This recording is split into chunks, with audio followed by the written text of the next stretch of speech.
Tahimik ko. Ang tahimik. Mamaya rock and roll yan kasi Thanksgiving soon. 2 days na lang Thanksgiving na. Thanksgiving dito, di ba Monday, October 14. Pero nagsisimula na yan kahapon pa lang. Tapos ngayon hanggang Sunday, hanggang Monday. Pero usually pag Monday pahinga na lang sila. Ano na lang yan, papahinga tapos nag-celebrate na kahapon. Bisibisihan. Puno yung parking lot namin mga besh. Kasi Thanksgiving soon mga 2 araw na lang. Ano ngayon? Saturday. Kung wala kayong baon ngayon, no problem. Punta kayo sa Market on Mill Stream. Ang daming pa freebie, mga food tasting, tsaka kung hindi nyo na maabutan, doon kayo sa sa Costco, ang dami rin. Ako may baon ako kaya okay lang. Sarap. Ang anghang. Ang anghang nitong ko. Sarap.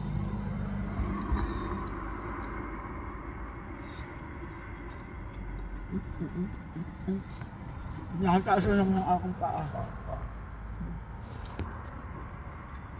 Siyempre, alam nyo na, ingatan ng paa.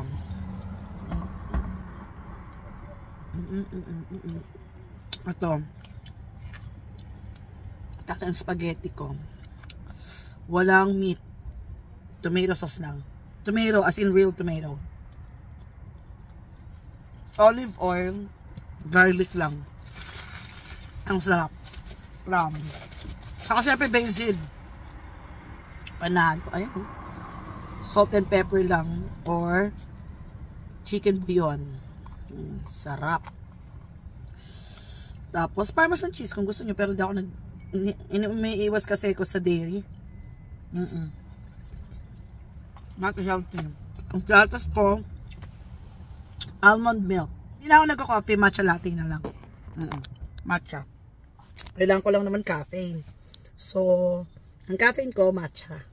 Kasi masyadong maano yung caffeine. Doon yata ako high blood. Pero di naman ako talaga high blood. Pero tumaas yung BP ko dahil sa nagkakape ko araw-araw noon. Tapos instant pa yung kape ko. Hindi pa healthy. Maraming sugar, puyat at stress. So talagang nagsama-sama sila. Ngayon, relax ako.